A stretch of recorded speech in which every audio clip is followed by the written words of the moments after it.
Hello दोस्तों, welcome to mister value investor YouTube channel. मैंने last 3-4 सालों में काफी शेयर्स को एनालाइज किया है। वैल्यू इन्वेस्टिंग टेक्निक से 200% और 400% के रिटर्न भी कमाए हैं, वो भी काफी कम रिस्क लेके।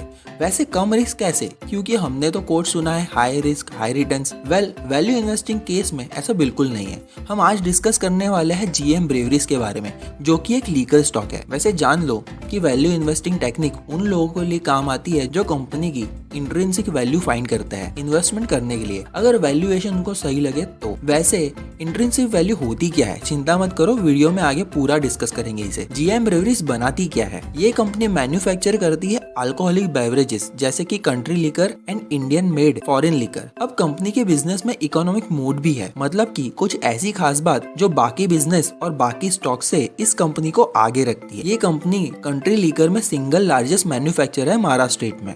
बिजनेस में मोनोपोली भी है कुछ डिस्ट्रिक्ट जैसे कि मुंबई, थाने और पालघर में। कंपनी की ये कुछ प्रोडक्ट्स भी है। कंपनी 2024 में कंट्री लीकर में ज्यादा फोकस करने वाली है और पिछले सालों में भी अच्छा खासा प्रॉफिट बना चुकी है कंट्री लीकर सेगमेंट से। हाल ही में 2024 में कंपनी ने बोनस शेयर्स भी दिए थे। अब देख लेते हैं ऐसी तो क्या खास बात है जो हम इस स्टॉक को डिस्कस कर रहे हैं। इस स्टॉक को एनालाइज करने से पहले बता दूं कि ये कोई इन्वेस्टमेंट एडवाइस नहीं है, ये मेरी खुद की रिसर्च है और आप अपनी खुद की रिसर्च कर सकते हो इसे खरीदने से पहले। कंपनी का मार्केट कैप अराउंड 2000 करोड़ का है और स्टॉक पीई है 14 का। अब हम यहाँ पीयर्स को कंपेयर करें तो इंडस्ट्री के हिसाब से कंपनी सस्ती है। क्यों? क्योंकि इंडस्ट्री पीई का मीडियन है 30। जिन लोगों को पीई का मतलब नहीं पता उनको बता दूं कि सिंपल भाषा में पीई होता है आपने 1 रुपया कमाने के लिए कितने रुपए दिए हैं।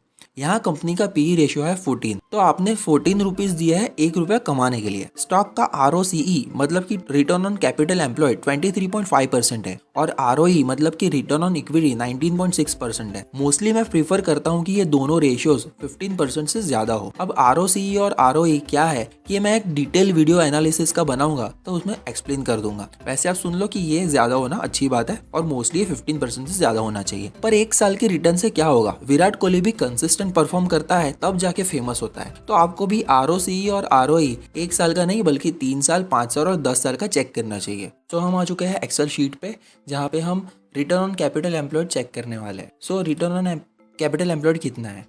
10 साल का एवरेज देखो तो ये है 28.16%। मार्च 15 से लेकर मार्च 2024 तक 22% बढ़ा है और अभी भी बढ़ा है 22%। पिछले 3 साल का डेटा देखो तो ये बढ़ा है 20% से और पिछले 5 साल का डेटा देखो तो ये फिर भी बढ़ा है 20% से और 10 साल का तो यहाँ पे लिया ही हुआ है जो कि 28% है।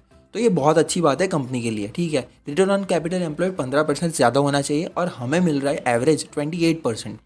रिटर्न ऑन इक्विटी भी 15% से ज़्यादा होनी चाहिए हर साल की और एवरेज तो ज़्यादा ही होनी चाहिए। यहाँ पे हमें मिल रही है 14% की और रिटर्न ऑन इक्विटी पिछले 3 साल का देखो तो 16% है, 5 साल की देखो तो वो भी 16% और 10 साल की हमें तो यहाँ पे दिख ही रही है 19%। रिटर्न कैपिटल एम्प्लॉयड और रिटर्न ऑन इक्विटी दोनों 15% से ज़्यादा बढ़ रहा है।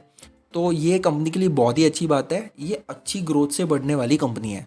रिटर्न ऑन एसेट्स मोस्टली मैं लेता हूँ 8% से ज़्यादा वाले जो कि अच्छे होते हैं और ये इस कंपनी के रिटर्न ऑन एसेट्स है 16.2% जो कि डबल है। 3 साल के चेक करो तो वो भी ज़्यादा है और 5 साल के चेक करो तो वो भी एवरेज 14% है जो कि 8% से काफ़ी ज़्यादा है। तो इस कंपनी के लिए काफ़ी अच्छी बात है। हम बात कर रहे हैं जीएम ब्रेवरीज के लिए। देख लेते हैं इनकम स्टेटमेंट, ये कंपनी सेल्स कैसे कर रही है। सेल्स देखो तो मार्च 2015 में कंपनी कर रही थी 300 करोड़ का बिजनेस, मार्च 2024 में कंपनी कर रही है 600 करोड़ का बिजनेस। ऑलमोस्ट डबल हो चुका है सेल्स। अब नेट प्रॉफिट देख लेते हैं, नेट प्रॉफिट में कैसे कंपनी कर रही है। मार्च 2015 में 19 करोड़ का प्रॉफिट कर रही थी, आज कर रही है 152 करोड़ का प्रॉफिट। ऑलमोस्ट 8 टाइम्स हो गया। ये 8% से नहीं बढ़ी है, 8 टाइम्स बढ़ी है, 8 गुना हो चुकी है। और प्राइस टू अर्निंग रेशियो भी देखो तो आज भी 7 का पी रेशियो चल रहा है। ये रिजल्ट आया था तब का ये डेटा है, अभी ये वेरी कर सकता है। अब कंपनी की ग्रोथ चेक कर लेता है। कंपनी की सेल्स देखो तो 3 सालों की 21% से कंपनी के सेल्स बढ़ रहे हैं, ठीक है। 5 साल और 7 साल के ग्रोथ रेट काफ़ी कम है, पिछले 3 सालों से कंपनी काफ़ी तेज़ी से बढ़ रही है। वो हमारे लिए ज़्यादा मैटर करता है। 3 सालों से कंपनी अच्छे से ग्रो कर रही है, भले ही 5 साल और 7 साल का कम हो, पर अभी कंपनी ने ग्रोथ पकड़ ली है तो शायद कंपनी का कुछ बिजनेस मॉडल चेंज हुआ हो। ये आपको कंपनी के एनुअल रिपोर्ट में मिल जाएगा। अगर आप डिटेल में पढ़ना चाहते हो तो आपको गूगल पे या फिर screener.com पे इसकी डिटेल्स मिल जाएगी। अगर आप नेट प्रॉफिट देखो तो वो भी पिछले 3 सालों से अच्छा खासा बढ़ रहा है, जो कि 23% है। सो कंपनी ग्रोथ अच्छे से कर रही है। और अगर इसमें हम कंपनी का कैश फ्लो देखें तो कंपनी का कैश फ्लो पिछले 3 साल का एवरेज है 49 करोड़ का। ये हम आगे यूज़ करने वाले हैं, तो इसको याद रखना। जो मैंने इंट्रिंसिक वैल्यू की बात बताई थी वो यहाँ पे यूज़ होने वाली है। मार्च 2022 और 23 में 93 करोड़ 54 करोड़ का फ्री कैश फ्लो था। फ्री कैश फ्लो वो कैश फ्लो होता है जो कैश कंपनी अपने एक्सपेंसेस निकालने के बाद और अपने डे टू डे यूजेज में जो भी खर्चे हैं वो निकालने के बाद यूज़ कर सकती है। ये एक्स्ट्रा कैश है जो कि कंपनी के काफ़ी काम आता है। वॉरेन बफेट जो कि दुनिया के महान इन्वेस्टर है, वो फ्री कैश फ्लो को काफ़ी इंपॉर्टेंट मानते हैं और फ्री कैश फ्लो के बेसिस पे वो वैल्यूएशन भी निकालते हैं। हम वही करने वाले हैं वैल्यूएशन मेथड में। आपको हमेशा कंपेयर करना है नेट प्रॉफिट और कैश फ्लो फ्रॉम ऑपरेशंस। जैसे कि आप चार्ट यहाँ पे देख सकते हो, मार्च 2015 से लेके मार्च 2024 तक का चार्ट है। यहाँ पे दोनों लाइन एक साथ बढ़ रही है, नेट प्रॉफिट और cash flow from operations.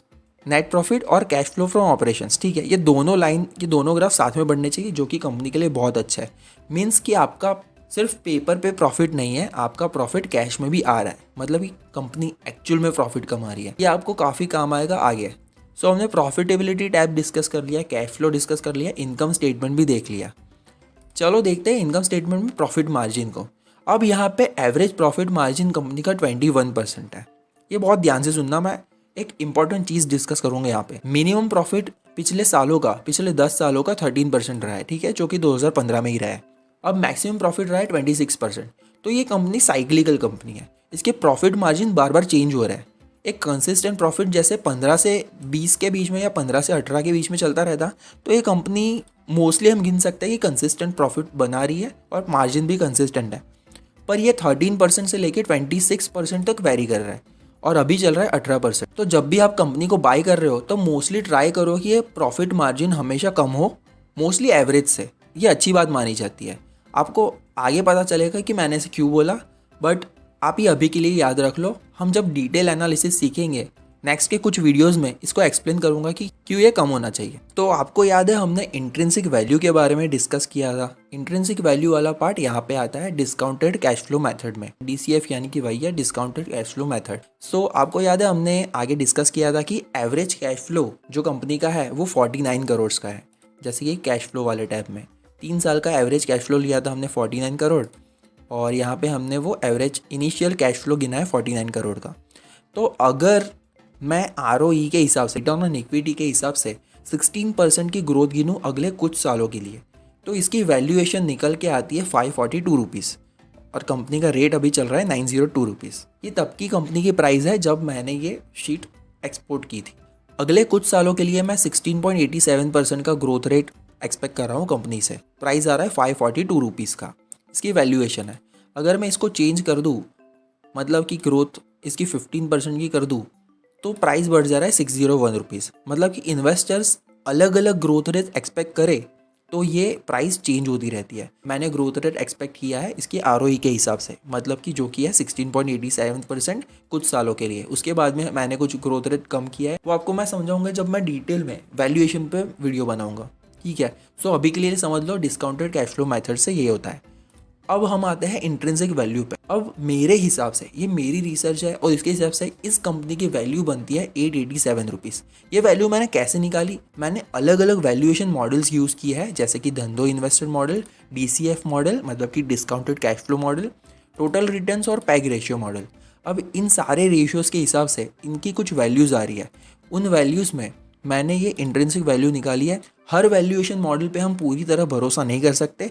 Her valuation model को वेटेज दिया है 20% का। आप यहाँ पे देख सकते हो हर वैल्यूएशन मॉडल का 20% वेटेज गिना है और उसके हिसाब से ये निकल रहा है वैल्यूएशन 887 रुपीज़। रेट में अलग अलग चेंजेस करोगे उतना आपका वैल्यूज़ यहाँ पे अलग अलग आएगी, जैसे मैंने DCF वैल्यूएशन मेथड में बताया था। अब आप जब भी शॉप पे जाते हो तो आपको डिस्काउंट चाहिए होता है, वैसे ही मुझे अब ये इंट्रिंसिक वैल्यू पे थोड़ा रिस्क कम करने के लिए डिस्काउंट चाहिए, और जो भी शेयर्स को मैं खरीद रहा हूँ उसमें मेरा रिस्क थोड़ा कम हो जाए, ठीक है। तो यहाँ पे मैंने 3 फेज में बाइंग जोन डिसाइड किया है। जो फर्स्ट है वो है 799, मतलब मैंने 10% का डिस्काउंट दिया है, ठीक है, वो 799 बन रहा है। दूसरे में मैंने 20% का डिस्काउंट लिया है और तीसरे में मैंने 25% का डिस्काउंट लिया है। ठीक है, ये वैल्यूएशन मॉडल्स की हेल्प से मैंने इसकी इंट्रिंसिक वैल्यू निकाली है। मतलब कि मेरे हिसाब से इसकी बिजनेस वैल्यू बनती है 887 रुपीज़।